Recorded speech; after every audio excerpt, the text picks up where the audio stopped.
Hello and welcome back to our channel. Today we have an exciting tutorial lined up for you. We'll be diving deep into a complete walkthrough on how to solve Kaggle's Spaceship Titanic competition. Our main focus will be on using Optuna for hyperparameter optimization, which will help us enhance our model's performance significantly. If you're new to hyperparameter optimization or Optuna, do not worry. We'll cover all the theoretical aspects before jumping into the code, ensuring you have a solid understanding before we get our hands dirty with some coding. Hyperparameter optimization is a crucial step in the machine learning pipeline. It involves finding the best set of parameters that a learning algorithm should use to train a model. These parameters can significantly impact the performance of the model, and tuning them correctly can often be the difference between a mediocre model and a top-performing one. In traditional approaches, hyperparameter tuning might involve manual tweaking or grid search, which can be time-consuming and computationally expensive. This is where Optuna comes into play. Optuna is an automatic hyperparameter optimization software framework designed to make hyperparameter optimization fast and efficient. It uses state-of-the-art optimization algorithms such as tree-structured parse and estimator or TPE and others to find the optimal hyperparameters in a more efficient way than traditional methods. Optuna's approach allows for a more flexible and adaptive optimization process, which can significantly cut down the time and resources required to fine-tune your models. In this tutorial, we'll start by understanding the Spaceship Titanic dataset. This is a fun and challenging dataset from Kaggle, where the goal is to predict which passengers are transported to an alternate dimension during the journey of the Spaceship Titanic. The dataset contains various features about the passengers, such as their age, cabin, and whether they were in a group or alone, which we will use to make our predictions. After we have understood the dataset, we'll move on to setting up our environment. This involves installing the necessary libraries, including Optuna, and preparing our workspace. Then we'll dive into the exploratory data analysis or EDA phase. EDA is a crucial step where we analyze the dataset to uncover patterns, detect anomalies, test hypotheses, and check assumptions. It helps us understand the data better and make informed decisions during the model building phase. Once our data is ready, we'll build a baseline machine learning model. This model will serve as a reference point to see how much improvement we achieved through hyperparameter optimization. After establishing our baseline, we'll introduce Optuna and demonstrate how to integrate it into our workflow for hyperparameter optimization. We'll go through each line of code, explaining its purpose and how it contributes to the optimization process. By the end of this tutorial, you'll have a comprehensive understanding of how to tackle the Spaceship Titanic dataset, build a robust machine learning model, and use Optuna to optimize the hyperparameters efficiently. This knowledge will not only help you in this specific competition, but also in other machine learning projects where hyperparameter tuning plays a critical role. So, let's get started on this exciting journey. And remember, for those who prefer reading, the link to the written blog accompanying this video is provided in the description for your reference. Now, let's dive into the code. We'll start by importing the necessary libraries. This is an essential step before we begin working with our data. Let's begin by setting up our environment and importing the necessary libraries. First, we need to import pandas and numpy, two essential libraries for data manipulation and numerical operations. Pandas is especially useful for handling and analyzing structured data, while numpy provides support for large multidimensional arrays and matrices, along with collection of mathematical functions to operate on these arrays. Next, we import several modules from sklearn or scikit-learn, a powerful machine learning library in Python. Ordinal encoder is used for encoding categorical features as an integer array, a crucial step since many machine learning algorithms require numerical input. The train-test-split function is used to split our dataset into training and testing sets, allowing us to evaluate the performance of a model on unseen data. We also import the RandomForestClassifier, a versatile and widely used machine learning algorithm that operates by constructing multiple decision trees during training and outputting the class that is a mode of the classes of the individual trees. To evaluate a model, we'll use accuracy score from sklearn.metrics, which calculates the accuracy of our predictions by comparing the predicted labels to the true labels. For feature selection, we import SelectKBest and F classification. Feature selection is a process of selecting a subset of relevant features for use in model construction, which can improve the performance of the model by reducing overfitting, enhancing generalization, and reducing training time. SelectKBest selects the top k features based on a scoring function, and fClassif is a scoring function that performs ANOVA F tests between the features and the target variable. We also import pipeline and column transformer from sklearn.pipeline and sklearn.compose respectively. Pipeline helps us streamline our workflow by chaining together multiple steps, such as pre-processing and model training, into a single object. Column transformer allows us to apply different pre-processing steps to different subsets of the features, which is particularly useful when dealing with datasets containing both numerical and categorical features. Finally, we import Optuna, a powerful hyperparameter optimization framework that uses advanced algorithms to automate the process of finding the optimal hyperparameters for our model.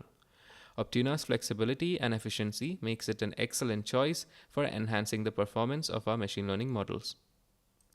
With these libraries imported, we are now ready to start our data analysis and model building process. Now that we have our libraries imported, let's move on to loading the dataset. We will start by loading the training dataset using the pd.readCSV function from the pandas library.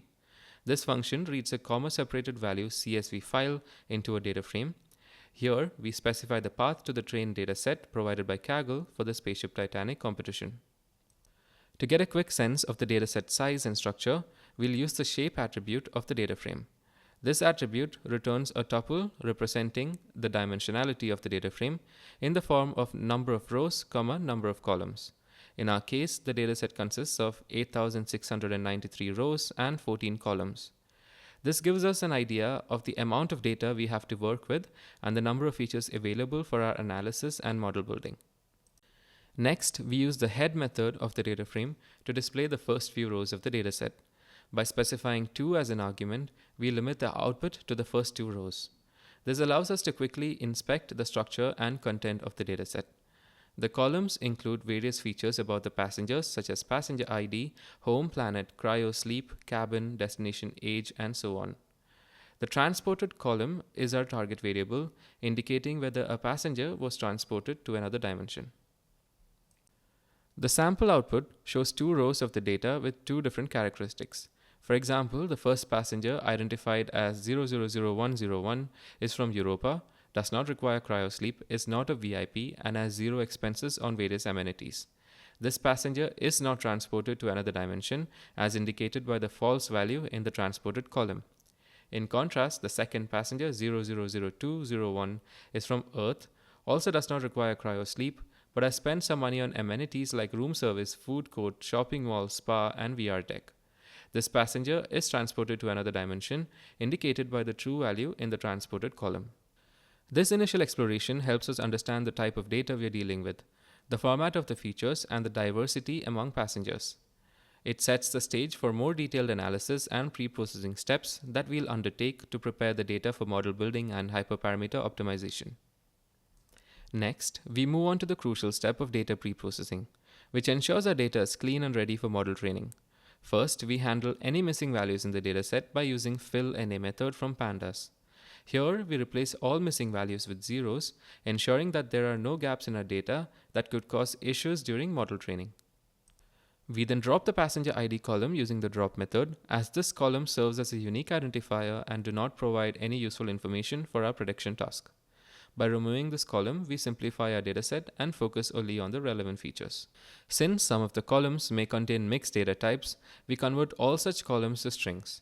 This is essential because machine learning models generally require consistent data types for processing. We iterate over all columns and use the asType method to ensure object type columns are treated as strings. Identifying categorical columns is our next step. These columns contain non-numerical data which we need to encode into numerical values. We create a list of these categorical columns by checking the data type of each column and collecting those that are of type object. To convert these categorical columns into numeric values, we use label encoding. Label encoding assigns a unique numerical value to each category in the column. We utilize the ordinal encoder from sklearn.preprocessing for this task, which is well suited for handling unknown categories during transformation. We create a dictionary to store the encoder for each categorical column and transform the column values accordingly. After encoding the categorical columns, we separate the features and the target variable. The features are stored in the variable x, which includes all columns except transported. The target variable y is the transported column which we aim to predict. Finally, we split the data into training and testing sets using the train-test-split function from sklearn.modelSelection.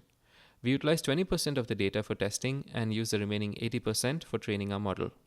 This split ensures that we can evaluate a model's performance on unseen data. By setting a random state, we ensure the split is reproducible, allowing for consistent results in subsequent runs. This pre-processing step prepares our data for the next stages of feature selection, model training, and hyperparameter optimization, ensuring that we have a clean and well-structured dataset to work with. To verify the results of our data pre-processing and splitting, we can check the shapes of our training and testing sets. By executing the command xtrain.shape, ytrain.shape, and xtest.shape and ytest.shape, we can confirm the dimensions of these sets. This output reassures us that the data has been correctly split, with 80% allocated to training and 20% to testing, matching our expectations. These shapes confirm that each row in the training and testing sets corresponds to one passenger, and each column represents a feature that we will use in our model. With this confirmation, we can confidently proceed to the next steps of feature selection and model training, knowing that our dataset is appropriately prepared and divided. To optimize a model using Optuna, we need to define an objective function that Optuna will minimize or maximize. In our case, we aim to maximize the accuracy of a model. We start by defining the objective function, which takes a trial object as its argument. This trial object is used to suggest values for hyperparameters, allowing Optuna to explore different configurations and find the optimal set. Within the objective function, we first suggest values for the two hyperparameters of RandomForestClassifier, n estimators and max depth. The n estimators hyperparameter represents the number of trees in the forest, and we allow Optuna to choose an integer value between 100 and 1000. The max depth hyperparameter controls the maximum depth of the tree, and we set its range between 2 and 32. Additionally, we include feature selection as part of our optimization process. We suggest a value for the number of features to select, KBest, ranging from 1 to the total number of features in xtrain. This allows Optuna to determine the optimal number of features to use, enhancing our model's performance. Next, we perform feature selection using the SelectKBest method with fclassif as the scoring function. This method selects the top k features based on ANOVA f tests, which evaluates the relationship between each feature and the target variable. We incorporate this feature selection step into a column transformer, which allows us to apply different pre-processing steps to different columns of our dataset. In this case, the selected features are processed and the remainder of the columns are passed through without changes. We then build a pipeline, CLF, that includes our pre-processing steps and the random forest classifier. This pipeline ensures that our data is processed and the model is trained in a streamlined manner. The pipeline object combines the pre-processing and model training steps into a single cohesive unit. After defining the pipeline, we fit it to the training data using clf.fit xtrain ytrain method. Once the model is trained, we use it to make predictions on the testing data with clf.predict xtest. We evaluate the accuracy of our predictions by comparing them to the true labels using the accuracy score function from sklearn.metrics. Finally, we store the train classifier in the trial object using the setUserAttribute method. This allows us to access the classifier later if needed. The objective function returns the accuracy score, which Optuna used to evaluate and compare different sets of hyperparameters. By defining this objective function, we enable Optuna to systematically explore various hyperparameter configurations and identify the best combination of our model, enhancing its performance through efficient hyperparameter optimization. Now that we have defined our objective function, it's time to run the optimization process using Optuna. We begin by creating a study object with optuna.createStudy, which initiates a new optimization study. We specify the study name as best features and hyperparameters and set the direction to maximize because our goal is to maximize the accuracy of our model. With the study object in place, we call the optimize method, passing in our objective function and setting the number of trials to 50. This means Optuna will explore 50 different sets of hyperparameters and feature selection configurations to find the best combination. Each trial represents a single run of the objective function with a unique set of hyperparameters suggested by Optuna. As the optimization process runs, Optuna logs the progress of each trial. The output shows the start of a new study and the results of each trial. For example, trial 0 finished with an accuracy of 0.777 using 962 estimators and a max depth of 12 and selecting 9 features. This trial is initially the best with the highest accuracy. Subsequent trials are compared against this initial benchmark. The log continues to display the accuracy results and hyperparameters for each trial. As Optuna explores different combinations, it iteratively improves the best results. For instance, trial 12 achieves a slightly higher accuracy of 0.781 with different hyperparameters, and eventually trial 32 sets a new best with an accuracy of 0.789.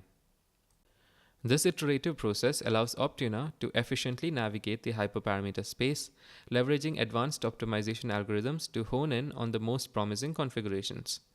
By the end of the 50 trials, we have a clear picture of which hyperparameter and feature selections yield the highest accuracy for our random forest classifier model on the Spaceship Titanic dataset. With the optimization complete, we can now use the best set of hyperparameters and feature selection configuration identified by Optuna to train our final model, ensuring we achieve the highest possible performance on our test data. This optimization step is crucial for enhancing the model's predictive capabilities and demonstrates the power of automated hyperparameter tuning with Optuna. After running the optimization process, it's time to extract the best hyperparameters and selected features from the study. We start by printing the best hyperparameters found by Optuna using study.bestparams. This output shows the most effective values for hyperparameters, which in our case are 200 estimators, a max depth of 13, and selecting 12 features. Next, we access the best trial from the study using study.besttrial. This trial contains all the details of the optimization run that achieved the highest accuracy. To determine which features were selected by the optimal configuration, we use SelectKBest with the score function fclassif and the number of features specified by kbest from the best trials parameters. We fit the selection process into our training data, xtrain and ytrain. By fitting SelectKBest to the data, we identify the features that have the most significant impact on predicting the target variable. We then print the names of these selected features using x.columns selectedfeatures.getSupport. The output shows all the selected features. This step is crucial as it confirms which features will be used in our final model, ensuring that only the most relevant information is included. With the best hyperparameters and the selected features identified, we can proceed to train our final model with all these optimized settings, confident that we are leveraging the most effective configuration to achieve the best possible performance. With our optimized model ready, it's time to prepare the submission for the Kaggle competition. First, we load the submission data using the pd.readcsv function from pandas, specifying the path to the test dataset provided by Kaggle for the Spaceship Titanic competition. This dataset contains the passengers for whom we need to make predictions. Next, similar to our training data, we handle any missing values in the submission data by replacing them with zeros using the fill_na method. This ensures that there are no gaps in our data that could cause issues during prediction. We then apply the ordinal encoding we previously used on our training data to the submission data. We iterate over each categorical column and using the corresponding encoder stored in our dictionary OE to transform the values in these columns. This step ensures that the submission data is encoded in the same way as our training data, maintaining consistency and compatibility with our trained model. To generate predictions, we retrieve the best classifier from the best trials user attributes. We use this classifier to make predictions on the submission data. The predicted values are stored in a new column called transported in the submission data frame. Since the competition requires only the passenger ID and transported columns for submission, we retain these columns in the submission data frame. This ensures that a submission file meets the competition's format requirements. Finally, we save the submission data frame to a CSV file using the toCSV method, specifying the path where the file should be saved and setting index equal to false to avoid including the index column in the output file. We then upload this file to the Kaggle submission system. By following these steps, we ensure that our predictions are correctly formatted and ready for submission, showcasing the results of our optimized model in the Kaggle competition. Now that we have our submission data prepared, let's take a look at how it appears before we submit it to the competition. Here is a file located in the Kaggle working submission.csv directory. As you can see, the file contains the two columns required by the competition, passenger ID and transported. The passenger ID column uniquely identifies each passenger, and the transported column contains the model's predictions on whether each passenger was transported to another dimension. With a submission file ready, it's time to submit it to the competition. I'll navigate to the Kaggle competition submission page and click on the Submit button. This will open a dialog where I can upload our submission.csv file. I'll select the file from Kaggle working directory and confirm the upload.